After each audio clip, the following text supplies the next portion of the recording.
How writable walls reduce off-task disruptions. Fewer behavior issues, more focus.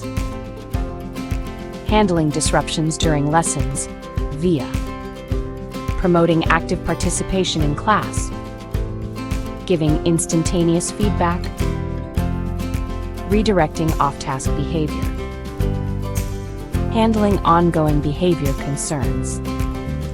Walls coated with whiteboard paint are ideal for creating visual aids like visual prompts and schedules, token boards and reward charts, managing transitions, social stories. Use of whiteboard painted surfaces reduce disruptions.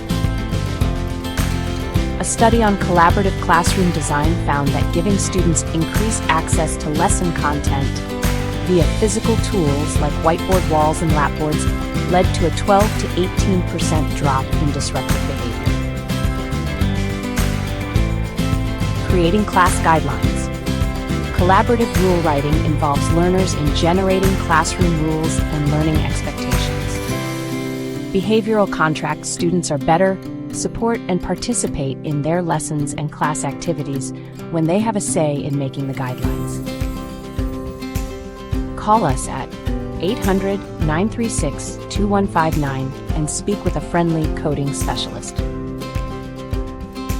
Or visit us at remarkablecoding.com.